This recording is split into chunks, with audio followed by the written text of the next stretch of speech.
Lesson 10.6 starts on page 239 in the workbook, and we'll look at both tangents and secants. So we looked at tangents back in lesson 10.4, and we looked more at the angles formed with respect to tangents. We'll look more at both angles and segment lengths here in this lesson. All right, so unlike a tangent, a secant is a line or array that intersects a circle in exactly 2 points. So line J is a secant because it intersects the circle there and there. Line K is also a secant because it intersects the circle there and there.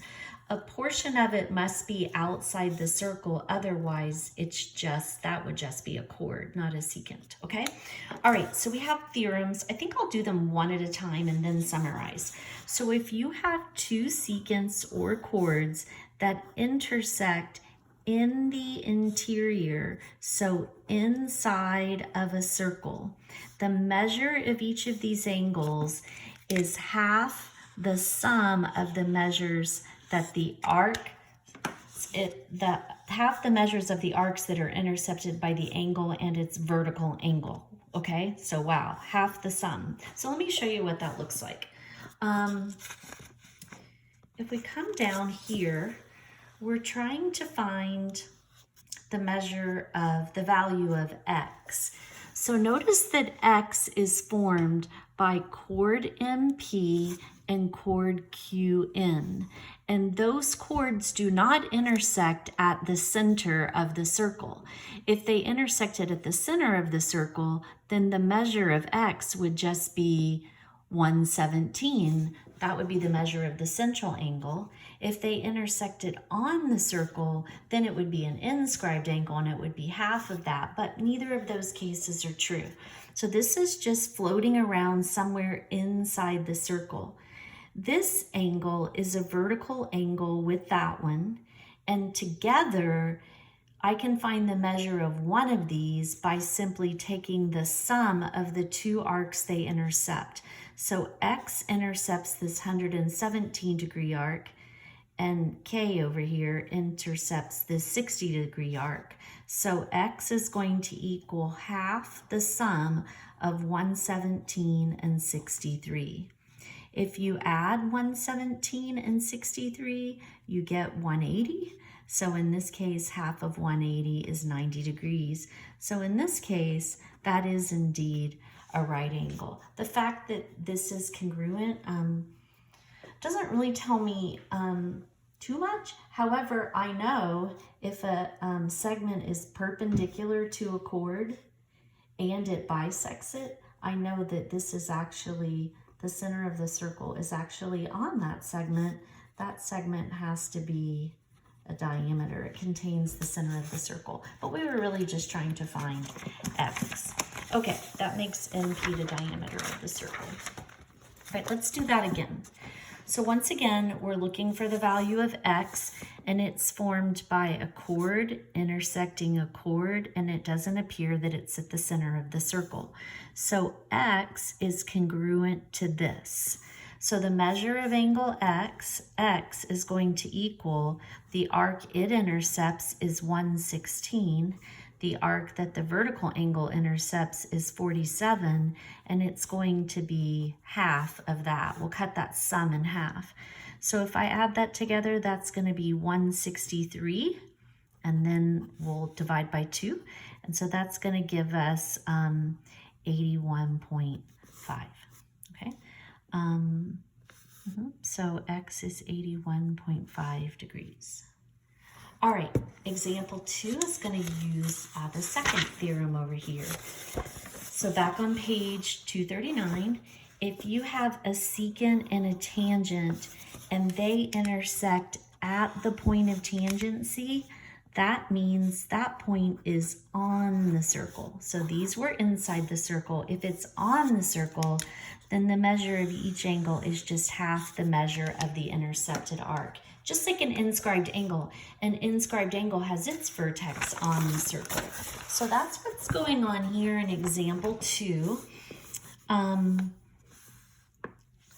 Secants and tangents that intersect. Notice that HJ is a tangent and JK is a secant because it intersects the circle at 2 points. This one just intersects the circle at 1 point. We want to find the measure of arc JLK, and you can see that this is a right angle, okay? So this angle is half of the arc that it intercepts. So if this is 90, then we have to do 90 times 2, and we're going to get 180 degrees. Okay. All right, so that is it's a semicircle actually. Let's try it again. So find the measure of arc DEF. So we're looking for this major arc, and we know that the measure of angle FDC is 64 degrees. You should notice that DF is a secant. It hits the circle in 2 points, but this ray is a tangent. It only brushes the circle at point D. So if this is 64 degrees, it's half of the arc that it cuts off, and that angle chomps off minor arc FD. If you double 64, this arc is 128, and then what we're looking for is just the remainder of the circle. So the measure of that arc will be the whole circle, 360, minus the 128 that we have, and I believe that's going to give us 252. No, that's not right, sorry. 232. That should work. Okay, so 232 degrees. All right, and then finally, the third theorem here concerning the measures of angles. If you have two secants, or a secant and a tangent, or two tangents, but the key is they intersect in the exterior of the circle. So these are going to be outside the circle. Then the measure of the angle formed, the measure of the angle is 1/2 the difference of the arcs that it intercepts. So we're going to be subtracting the two arcs and then cutting that difference in half. So let's see what that looks like. Let's see if this is a good example here. Okay, we'll do this one together. It's not the best example of that particular property. Let's come over here. Let's look at number 13 to illustrate this property, okay? So this is the third theorem.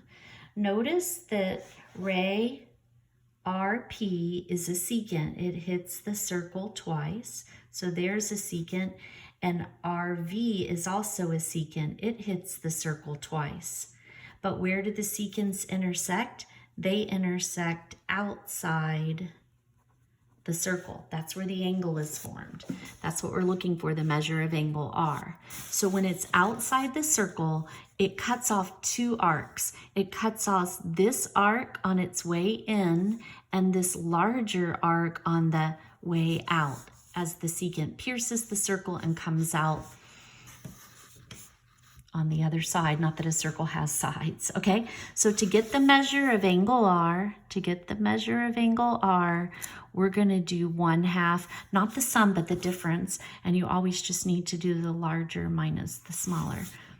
So it's going to be half of 80, 120 minus 40, and half of 80 is 40 degrees, okay? So the measure of angle R is 40 degrees. Not because that's 40, but just because after we take the difference and cut it in half, we do indeed get 40. Let's look at this one. They want us to find the measure of angle U here. U is outside the circle. So when I extend angle U, that's a tangent and this is a secant, but it cuts off this arc right here on the way in. That arc is 50 degrees. And as I extend it on over, it looks like it cuts off this orange arc on the way out. And I don't have a measure for that arc, but I can see that this segment here, because that's the center, that's a diameter of the circle. So therefore this whole thing from T through W around to S is a semicircle. It's got to add up to 180. So if that's 50, this one has to be 130. So to get the measure of angle U, the measure of angle U is half the difference of those two arcs, the bigger one minus the smaller one. 130 minus 50 is 80 again, and half of 80 is 40. But we really do get angle measures other than 40 in that particular case. All right, we'll look at more of those together. There's more to this lesson, but it involves the lengths of the segments, and we're going to split this into 2 days.